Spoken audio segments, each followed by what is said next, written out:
that time is important to mankind, how they spend their time in crime, in worship, in being kind to people, regardless to what race you are, and being a good person.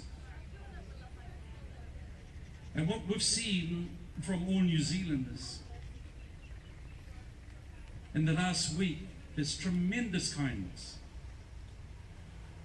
We've seen tremendous kindness from the Prime Minister Jacinda. If you see hatred in the workplace, we need to remind them, stop it. That's not what we're about. And that's a reminder to all mankind, and may Almighty God give us the strength. And I think we're going to learn a lot from this. And Muslims are going to learn a lot from this as well. And every religion is going to learn a lot from this. So you'll hear from me at the end again, and maybe I'll say a few more words later. Thank you very much. Remember, all those people that passed and their journey to Hawaii Paumamai. And remember, we have work to do in the coming weeks, in the coming months, and the coming years to make sure that we tell everybody across the waters that this is a special place. And it is a special place. We need to call stuff out when we see it.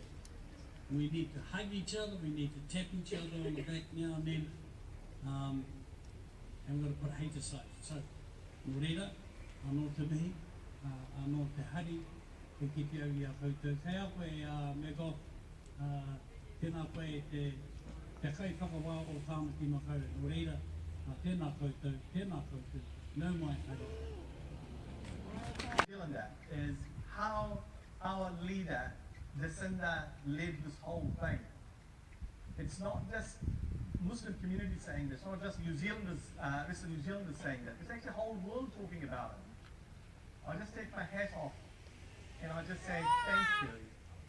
Thank you for leading our country the way you did, and thank you for taking the actions and showing the compassion, the love that is helping us to heal. I just wanted to ask all these community leaders that are standing here and among yourselves, because I just want to say thank you.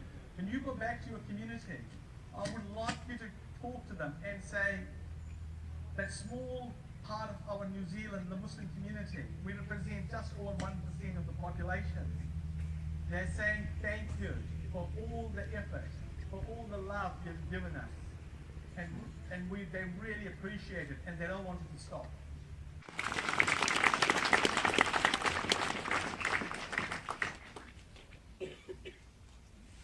Assalamu alaikum.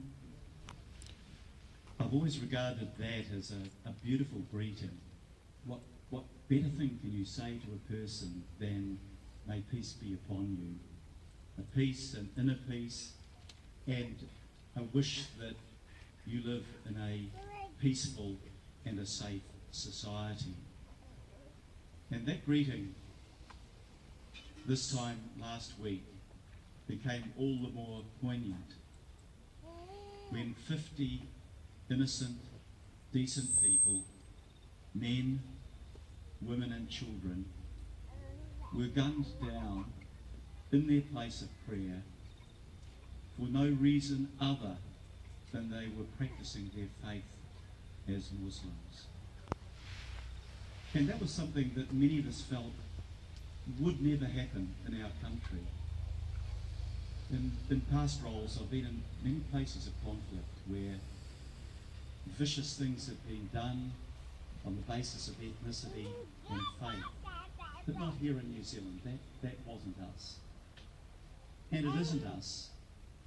And I think we should have a determination not to let our people, our nation, and our values be defined by one hate-filled individual. And this time last week, as the news came through, like many of you, I couldn't work.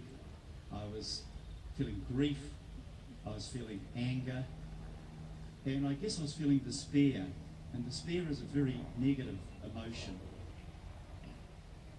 It's been a hard week, but over that week, that feeling of despair I initially felt has been replaced by a feeling of hope. And it's been replaced by a feeling of hope because I've seen New Zealanders come together as one in a way that I've never seen before in my lifetime, where people have said, and the Prime Minister summed up, they are us. You are us, we are you, we are one people. And we stand beside our Muslim brothers and sisters with our sympathy, our support, and our love.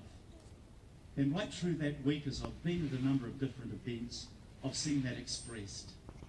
I was at a vigil in NZARH and watching Muslim people and Pacifica people stand alongside each other, embrace each other.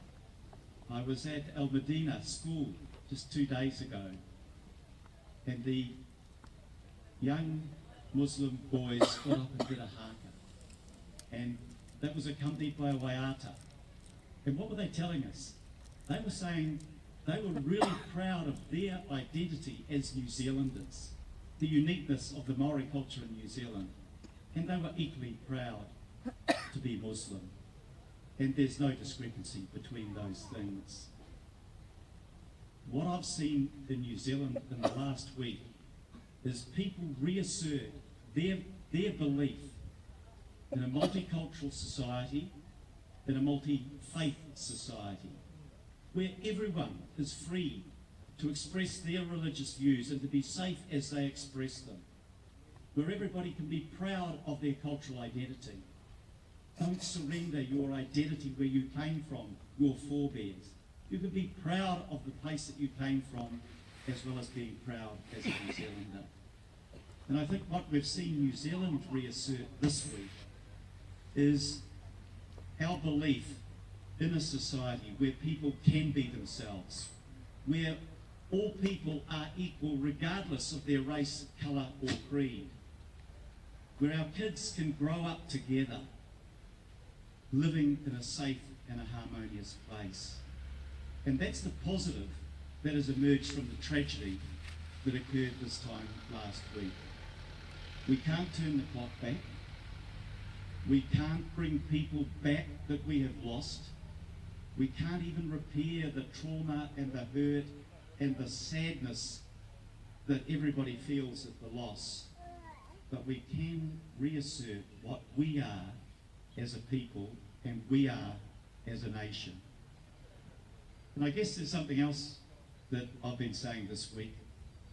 You all read Facebook.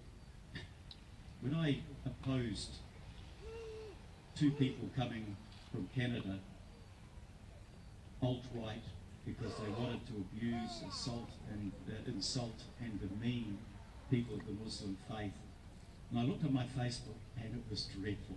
I've never seen such vile abuse. But they're not New Zealanders either.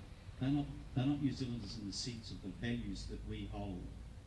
And what I think we've got to do, too often we hear something, we hear some joke made at the expense of somebody's ethnicity or their faith, and we kind of shrug it off and say, idiot.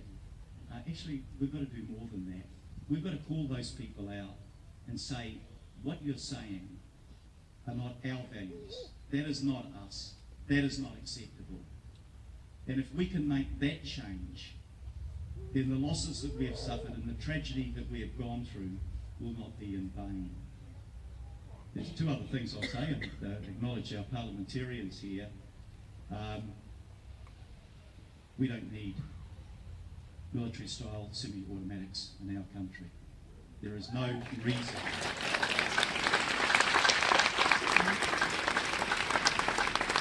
There is absolutely no reason why we should have weapons in our community that is designed to kill people. And there'll always be those awful people like this person that if they get their hands on a weapon like that, they can kill people in their schools.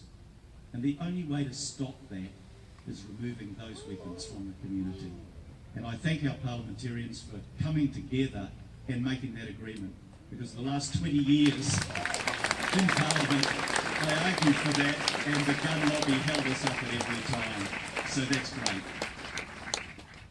The second thing I'd say, and I join with the Prime Minister on that, is that this person responsible for this act of atrocity should remain nameless.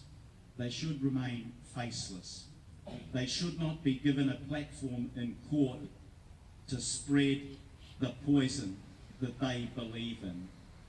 And I think of no more fitting punishment for that individual than that he rots for the rest of his life in prison without the fame and the celebrity and the notoriety that he craved. So I urge the media, and I urge all of you, and I urge our justice system to ensure that we don't remember him, but we remember the victims. So thank you. So thank you very much for joining here in solidarity.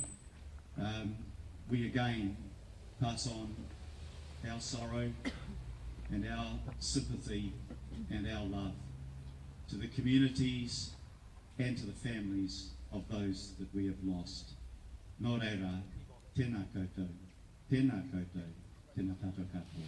But I am here as a Minister of the Crown on behalf of the government to stand united with all of you here at this mosque today on behalf of our Prime Minister Jacinda Ardern, who can't be at every mosque and every vigil, but sends us on her behalf and on behalf of the government and asks us to thank all of you for the way in which you have responded and put your love out to the community as well. Today marks 1 week since probably one of, if not the darkest days in New Zealand's history.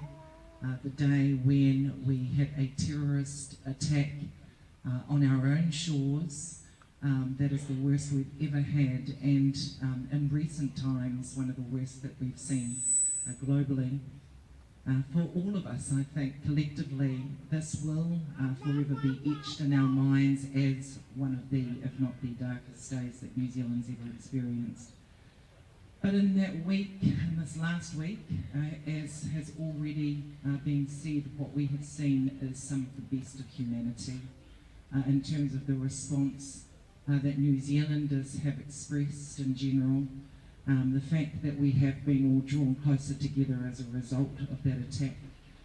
And we've unified around the values we hold dear. We've shown that compassion, we've shown that strength, and we continue to show that resolve. Today we gather in unity to remember the 50 victims of last Friday's terrorist attack.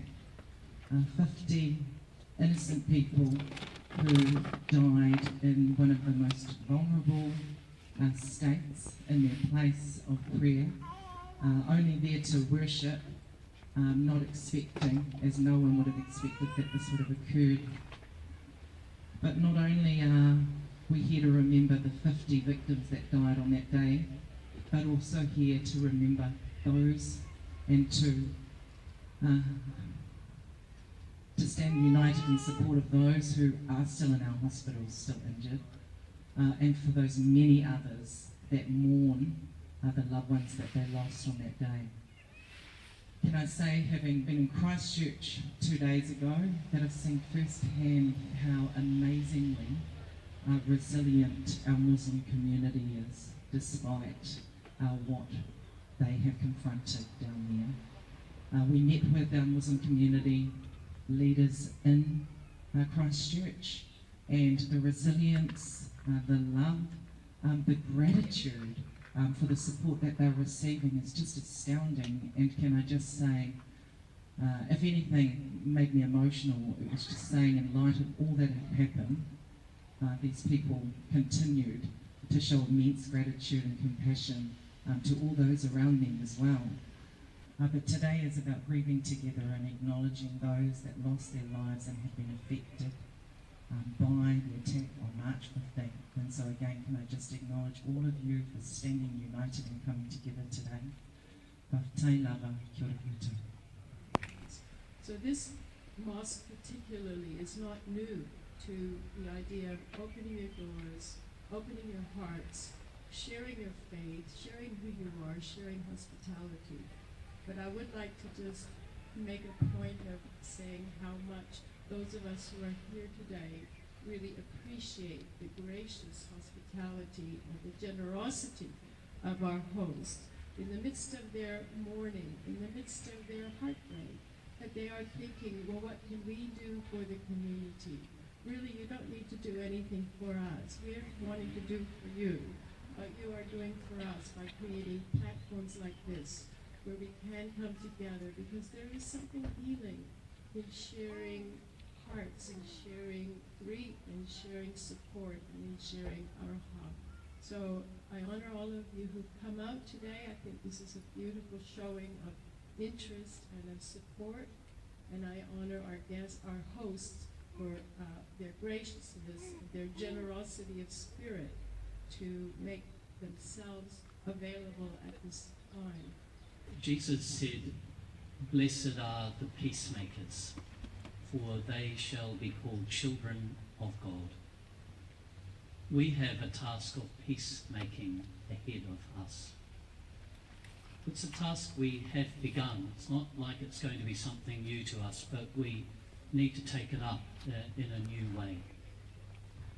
Last Sunday afternoon, a number of us gathered in our cathedral and had a prayer vigil. We were joined by Muslim friends. And just before the service, one of my retired colleagues was quite emotional and said to me, "I feel as if the work I have done these last 30 years has come to nothing." For 30 years he's been actively involved in interfaith conversations and interfaith work. And I said to him, it's certainly not come to nothing, for if that work and the kind of friendship that's existed between this mosque and the Catholic Church across the road, and the many ways that many people have sought to foster relationships over the years, if that work had not been done, we'd have nowhere to start now. So I thank God for all of the ways in which people have worked through many, many years to offer us a place to start in a bigger way as a nation. I think sometimes the mistake is that we look too much for what's in common. We must do that and acknowledge the commonality of so much that we do share. But we also need to find the courage to reach across the differences that we know, to understand those differences and not be afraid of them, because part of peacemaking is about that, reaching out to one another, growing in understanding, and being willing, the words of former Chief Rabbi in the UK, Jonathan Sachs, to be able to offer dignity to the difference that we find. Our hearts continue to reach out in love and compassion towards you again. Thank you for your hospitality tonight. May this continue to mean something deep for us as we carry the sacred memory of those whose lives were lost. Kia ora tātou katoa. I want to pay tribute to our Prime Minister. She's done an extraordinary job. She's been recognised at home, but also internationally.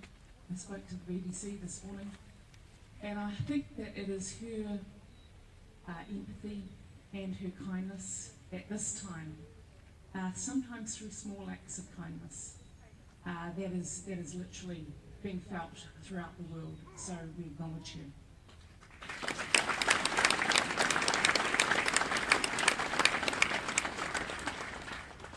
But actually, as has been said by many other speakers, there is a lot for us to reflect on as a nation.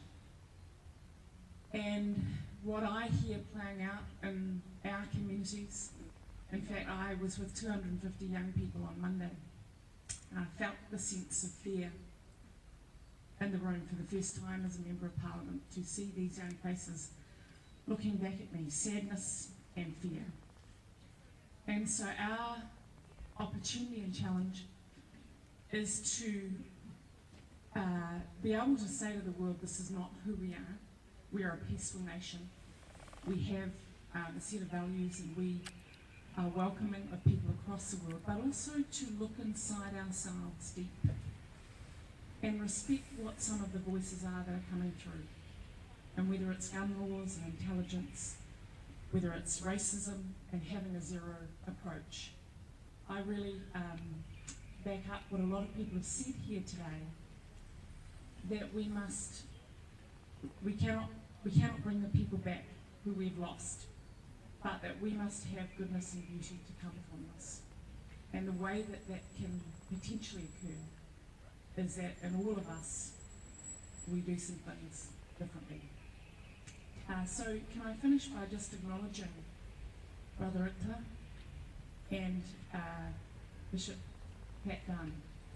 I have been in Parliament for 10 years, but I have never really seen such beauty that I did last Sunday in the service that occurred across the road, and the people that wandered through to the mosque.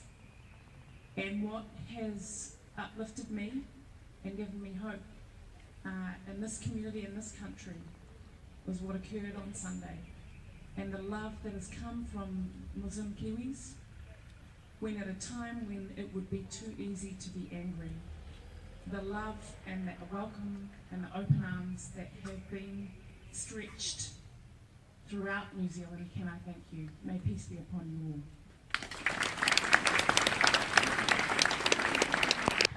Assalamu alaikum. Peace be upon you. The New Zealand Police stand with our Muslim community across New Zealand, not just in Auckland, but across New Zealand. And we grieve with you. We support you, and the love and support shown from the communities across New Zealand has been extraordinary. And our police here across Tamaki Makaurau have been deployed to Christchurch, as well as in the streets that you see.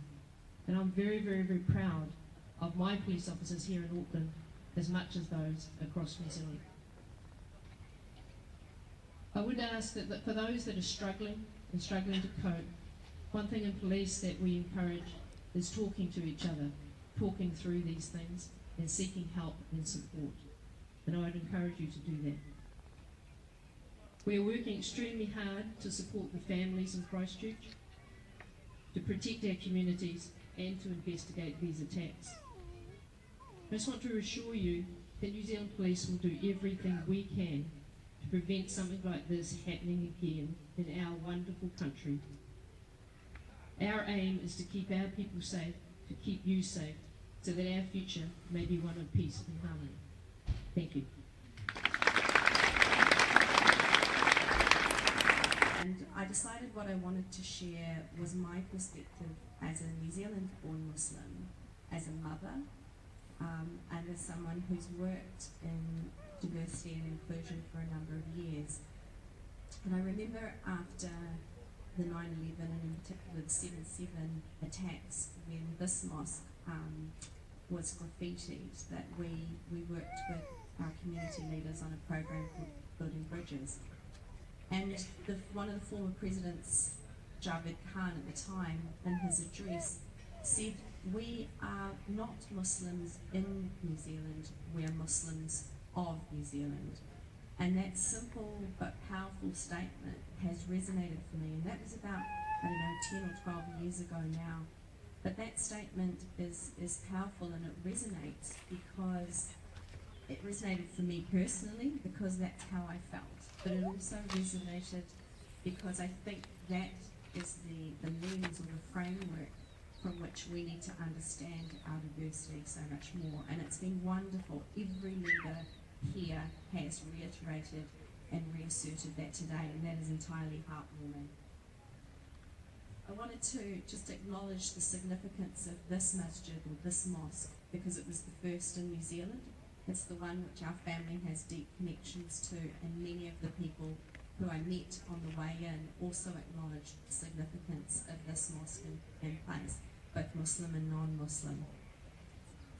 I think the statement, the hashtag "They Are Us" is amazing and amazingly powerful. And I want to just go another step further and say that for many of us, we never even thought of ourselves as the they. We've always thought of ourselves as the us, and we always will continue to.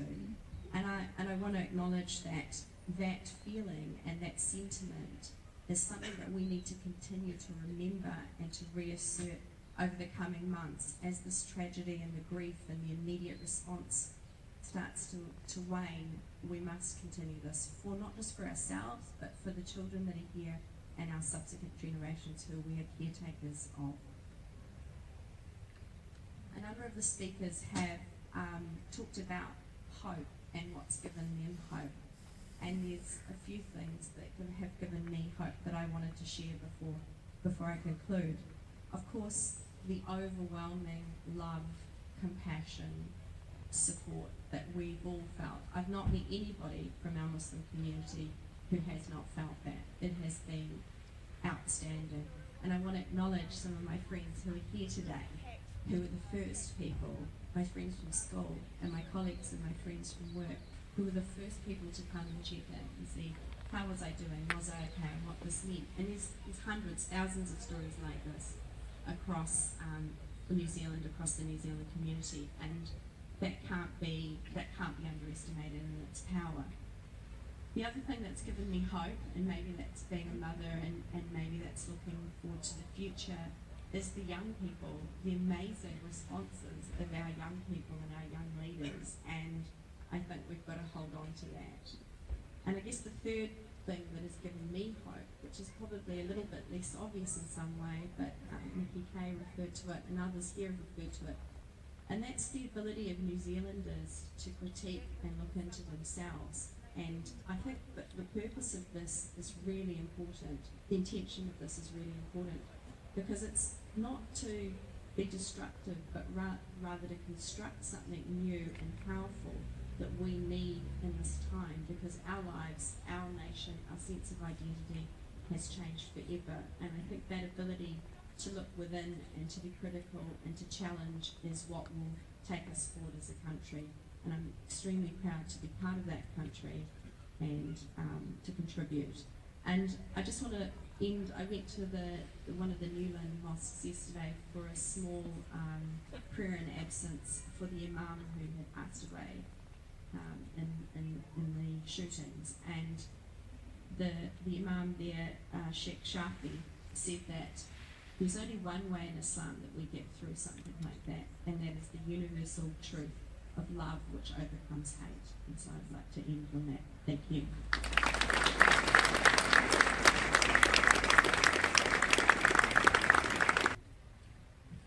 Like all of you, I've been reflecting a lot on the events of the last week. There have been many, many moments where I've had tears of sorrow. I'm sure many of you have as well. But in amongst that, there have also been many moments of tears of joy this week, because it's often the case that it's in the darkest moments that you most clearly see the light. And in Christchurch and across all of the communities of our country this week, set amongst the backdrop of that darkness, of what happened, the horror, the terror and the evil of last Friday, we have seen immense aroha, immense compassion, immense empathy and immense unity across all of our communities. I think of the Sikh brothers and sisters who downed tools and brought their cars into the middle of Christchurch to help, just like that when they heard that something was going wrong. I think of the churches and the temples who opened their doors so that Muslim brothers and sisters would have somewhere to gather and somewhere to pray. I think of the mahi of our emergency services and our police officers and our first responders and our health workers who have given and given and given over the last week to make our communities safe and to make them feel safe. What we have seen this week is who New Zealand really is. We've seen the light of our country. And you have all been a part of that. Like many of my colleagues here, I've spent the week, some of it's been in Christchurch, some of it's been in my community, meeting with the community, listening, supporting, and the overwhelming message I get back everywhere is that we can't take away the pain of last Friday, but if we walk this journey arm in arm, we can help. And that's what has been happening.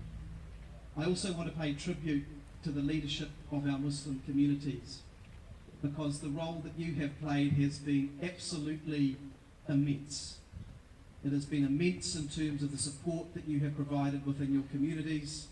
It has been immense in terms of the leadership that you have provided within New Zealand at a time when there was every reason for resentment, for reaction, for people to feel unsettled.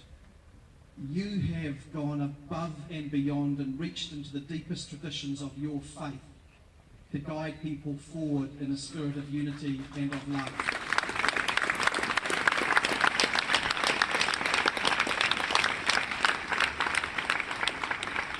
And I have to say, at a number of gatherings like this week, I felt a great sense of discomfort sometimes when you have been thanking us as the government for what we have done, because, brothers and sisters, it's us who should be thanking you for everything.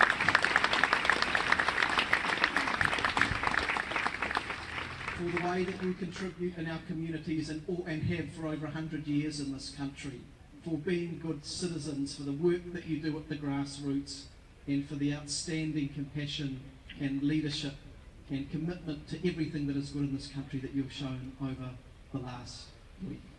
And finally, I thank all of you. New Zealand, that's what I'm seeing here, coming together to provide protection, to provide support, and to find the way forward together. As your government, we are there, arm in arm with you, to find that way forward. And I know that as a country, we will find it, inshallah. Thank you.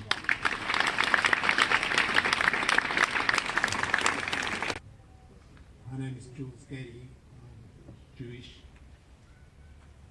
What I experience is beyond words. From the time of this horrific tragedy to right now, what I experience is I look at everybody, I look at our leaders, I look at the Muslim community, and I have this great feeling of equality. Equality in grief, equality in the tragedy that is taking place, equality in love which knows no boundaries, equality in hope for the future, equality in recognizing that an act of terror is designed to make us feel uneasy, to make us feel despair. I recognize in this equality that we have succeeded. We do not despair. We will not despair. This will never ever happen again. Thank you. Assalamu alaikum. My name is David Hines, and I'm a member of a largely non-religious group, the Secular Education Network. And I'd like to say that these people also share the shock, they share the empathy that has been spoken of today. There's one atheist woman who's one of our members who has been wearing a headscarf today in solidarity with Muslim people. And I would also like to sound a note of caution which has not been spoken before, but there are several things that I've experienced that make me glad that the police are here and that they are armed, because I've heard some examples of hate still. A couple who were having a meal in an Auckland cafe this week heard a car go past shouting vile anti-Muslim remarks. They took a photo of his car. The police caught him in about 5 minutes.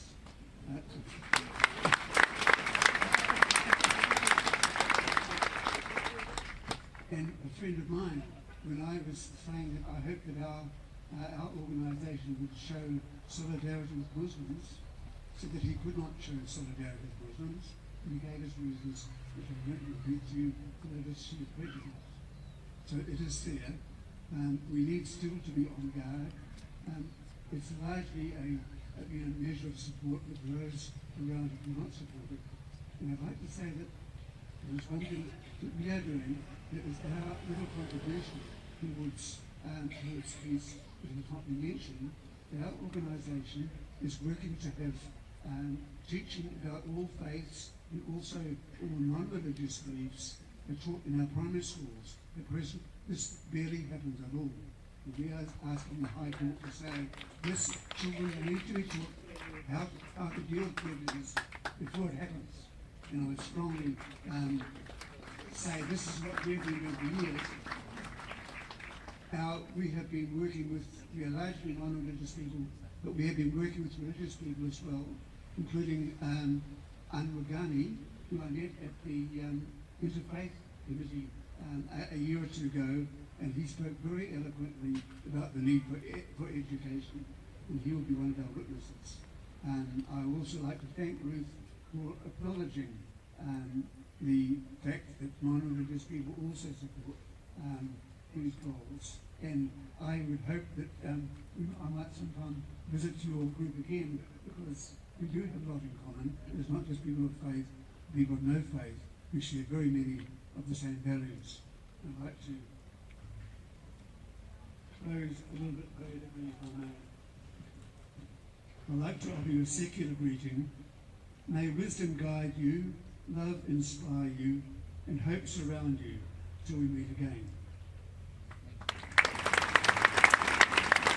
Regardless of who you are, each and every one of us is creation of God. Whether you're Jewish, Christian, Muslim, atheist, or whatever, we all belong to God. I always say in my lectures that your children God has given you is as a loan, because it's an examination. The wealth God has given us, it's an examination. Are you going to be a Mr. Stingy guy, or are you going to help the poor and share? Which person is better? I'm telling you, the person that shares is better. I have found one of the best companies with the poor people. Even the person sitting on the street and just sit down and go, "Good day, bro." We say, "Good day, bro." In my time, we used to say brother. You know, new generation use new terms. It's bro now. So, and everyone's bro now. So, when somebody says, "Good day, bro," well, you got to give it back in the same way. You can't just say it in a soft voice. You got to give it back with the same passion. I find the poor company is one of the best people. Their heart is genuine. They've got nothing.